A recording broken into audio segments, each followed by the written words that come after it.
വനം വകുപ്പിന്റെ മനുഷ്യ വന്യജീവി സംഘർഷ ലഘൂകരണ തീവ്രയജ്ഞ പരിപാടിക്ക് തുടക്കം.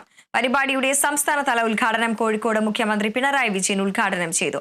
വന്യജീവികളെയും മനുഷ്യരുടെ സ്വത്തിനെയും ജീവനെയും സംരക്ഷിക്കേണ്ടത് പ്രധാനമാണെന്ന് മുഖ്യമന്ത്രി പറഞ്ഞു. 45 ദിവസം കൊണ്ട് 3 ഘട്ടങ്ങളിലായി പദ്ധതി നടപ്പാക്കും. പ്രാദേശിക തലത്തിൽ പരിഹരിക്കാവുന്ന പ്രശ്നങ്ങൾക്ക് അവിടെ തന്നെ പരിഹാരം കാണും. കൂടുതൽ സങ്കീർണമായ പ്രശ്നങ്ങൾ സംസ്ഥാന തലത്തിലും സംസ്ഥാനത്തിന് പരിഹരിക്കാൻ കഴിയാത്തത് കേന്ദ്ര സർക്കാരിന്റെ ശ്രദ്ധയിൽപ്പെടുത്തുമെന്നും മുഖ്യമന്ത്രി പറഞ്ഞു. നമ്മുടെ സംസ്ഥാനത്ത് വന്യജീവി ആക്രമണം അനുഭവപ്പെടുന്ന 400ഓളം പഞ്ചായത്തുകളുണ്ട്.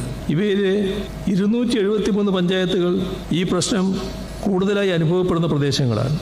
ഇത് ഏത് വിധേനയും പരിഹരിച്ചേ മതിയാവും. കാരണം മനുഷ്യരുടെ ജീവന്റെ സുരക്ഷയുടെ പ്രശ്നമാണ്. അത്തരമൊരു ചിന്തയിൽ നിന്നാണ് ഇന്നിവിടെ സംഘടിപ്പിച്ചിരിക്കുന്ന തീവ്രയജ്ഞ പരിപാടിക്ക് രൂപം നൽകിയിട്ടുള്ളത്. 45 ദിവസം നീണ്ടു നിൽക്കുന്ന ഈ പദ്ധതി 3 ഘട്ടങ്ങളിലായാണ് നടപ്പാക്കുക. ഓരോ ഘട്ടത്തിനും 15 ദിവസം വീതമാണ് കാലാവധി. അപ്പോൾ സംസ്ഥാന തലത്തിൽ പരിഹരിക്കാൻ കഴിയാത്ത പ്രശ്നങ്ങൾ കേന്ദ്ര സർക്കാരിൻ്റെ അടിയന്തര ശ്രദ്ധയിൽ കൊണ്ടുവരും.